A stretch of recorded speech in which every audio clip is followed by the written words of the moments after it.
Hi friends. Ration கடையில் கொடுக்குற துவரம் பருப்பில் இப்படி ஒரு டைம் சாம்பார் வச்சு பாருங்கள். டேஸ்ட் அட்டகாசமாக இருக்கும். நீங்கள் கடையில் வாங்குகிற துவரம் பருப்பில் விட இந்த துவரம் பருப்போட சாம்பார் அவ்வளோ டேஸ்ட்டாக இருக்கும். கண்டிப்பாக மிஸ் பண்ணாமல் நான் சொல்கிற மாதிரி செஞ்சு பாருங்கள். டேஸ்ட் பக்காவாக சூப்பராக இருக்கும். வாங்க இந்த சாம்பார் எப்படி செய்கிறதுன்னு பார்க்கலாம். அதுக்கு நான் இந்த கப்பில் 3/4 கப் ரேஷன் துவரம் பருப்பு எடுத்துருக்கேங்க. ரேஷன் துவரம் பருப்பு இந்த மாதிரி தான் கொஞ்சம் பெருசாக இருக்கும். இதை குக்கரில் சேர்த்து நல்லா வாஷ் பண்ணி எடுத்துக்கலாங்க. 2 டைம் நல்லா வாஷ் பண்ணி எடுத்துகிட்டு வந்தாச்சு. இதுக்கப்புறம் 1/4 ஸ்பூன் மஞ்சள் தூளும் ஒரு 1/4 ஸ்பூன் மட்டும் விளக்கெண்ணெய் சேர்த்துக்குங்க. கேஸ்டர் ஆயில் உங்கள்கிட்ட விளக்கெண்ணெய் இல்லைன்னா நல்லெண்ணெய் கூட சேர்த்துக்கலாம். நாம் எடுத்திருந்த 3/4 கப் துவரம்பருப்புக்கு 2.5 கப் தண்ணி விட்டாச்சுங்க. இதெல்லாம் சேர்த்து ப்ரெஷர் விட்டு எடுத்துக்கலாம். 2 விசில் மட்டும் வச்சிடுங்க. பருப்பு நல்லா வெந்து வந்துடும். இப்போ பாருங்கள், 2 விசில் விட்டு ப்ரெஷரெல்லாம் அடங்கினதுக்கப்புறம் பருப்பு எவ்வளோ சூப்பராக சாஃப்டாக வெந்திருக்குன்னு. இந்தளவு வெந்தால் போதுங்க.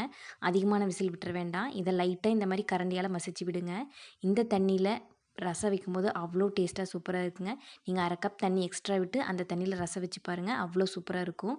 அதுக்கப்புறம் அடுப்பில் ஒரு பேன் வச்சுட்டு 2 டேபிள் ஸ்பூன் எண்ணெய் விட்டுக்குங்க. கூடவே கடுகு போட்டுட்டு பொரிஞ்சதுக்கப்புறம் 1/4 கப் சின்ன வெங்காயத்தை இந்த மாதிரி முழுசாக சேர்த்து நல்லா வதக்கி விடுங்க. சின்ன வெங்காயம் சேர்த்து இந்த சாம்பார் வைக்கும்போது டேஸ்ட் அவ்வளோ சூப்பராக இருக்குங்க. கூடவே வெந்தயம் 1/4 ஸ்பூன், ஜீரகம் 1/4 ஸ்பூன், ஒரு 4 பூண்டு சேர்த்துக்குங்க. கூடவே 2 வரமிளகாய், பச்சை மிளகாய், கருவேப்பிலாம் சேர்த்து நல்லா வதக்கி விடுங்க. வெந்தயம் சேர்த்து செய்யும்போது இந்த சாம்பார் அவ்வளோ டேஸ்ட்டாக இருக்குங்க. இதெல்லாம் நல்லா வதங்கினதுக்கப்புறம் பாருங்கள் எவ்வளோ சூப்பராக வதங்கிருச்சுன்னு. இது கூடவே 1/4 ஸ்பூன் பெருங்காயத்தூள் சேர்த்துக்குங்க. பெருங்காயத்தூள் சேர்க்கும்போது சாம்பார் நல்ல மணமாக இருக்குங்க.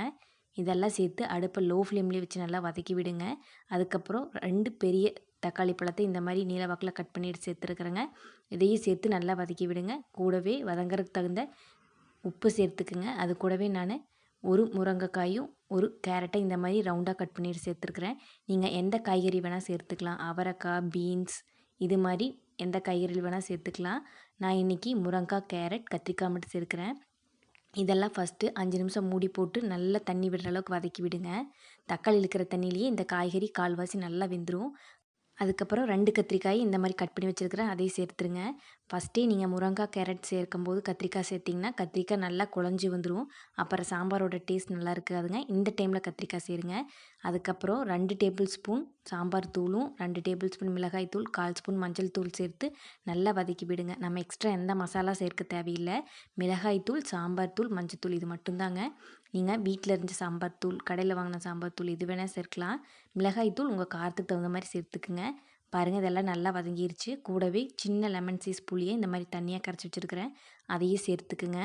புளி சேர்த்து இந்த சாம்பார் வைக்கும்போது அப்படியே கல்யாணத்தில் எப்படி சாம்பார் இருக்குமோ அதே டேஸ்ட் வருங்க. எக்ஸ்ட்ரா நான் பருப்பு வேக வச்ச தண்ணி வச்சுருக்கிறேன், அதை இந்த டைமில் ஊற்றி நல்லா வேக வச்சுக்கலாங்க. மூடி போட்டு 2 நிமிஷம் நல்லா கொதிக்கட்டுங்க. இப்போ பாருங்கள், காய்கறியெல்லாம் கால்வாசியிலேருந்து அரைவாசி நல்லா வெந்துருச்சு. இதுக்கப்புறம் நம்ம வேக வச்சுருந்த பருப்பை இந்த டைமில் சேர்த்துக்கலாம். பருப்பு சேர்த்து நல்லா மிக்ஸ் பண்ணி விடுங்க. இந்த சாம்பார் ஃபஸ்ட்டு வைக்கும்போது நல்லா தண்ணி மாதிரி இருக்கணுங்க. கொஞ்சம் ஆறும்போது நல்லா கெட்டிப்பட்டுரும். ரொம்ப தண்ணி வைக்க வேண்டாம். உங்களுக்கு எந்தளவு தண்ணி வேணுமோ அந்தளவு வச்சுக்கோங்க.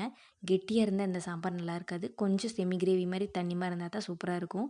உப்பு செக் பண்ணிவிட்டு 10லேயே இந்த டைமில் சேர்த்து நல்லா மிக்ஸ் பண்ணி விட்டு மூடி போட்டு ஒரு 10 நிமிஷம் விடுங்க. சாம்பார் சூப்பராக ரெடி ஆயிரும். இப்போ பாருங்கள், காய்கறியெல்லாம் நல்லா வெந்து சாம்பார் பக்குவமாக சூப்பராக வந்துருச்சு. கடைசியாக நம்ம சின்னதாக ஒரு துண்டு வெல்லம் சேர்த்துக்கிறேங்க. வெல்லம் சேருங்க. இல்லைன்னா உங்கள்கிட்ட நாட்டு சக்கரை இருந்தால் அதுவும் கூட சேர்த்துக்கலாம்.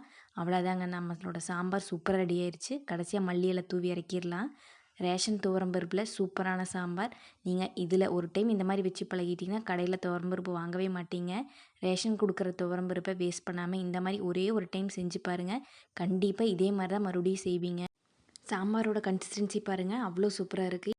இதோட டேஸ்ட் அப்படியே ஹோட்டல், கல்யாணத்தில் கொடுக்குற மாதிரி இருக்கும். இந்த வீடியோ பிடிச்சிருந்தா ஒரு லைக் போட்டு நம்மளோட சேனலை சப்ஸ்கிரைப் பண்ணிக்கோங்க.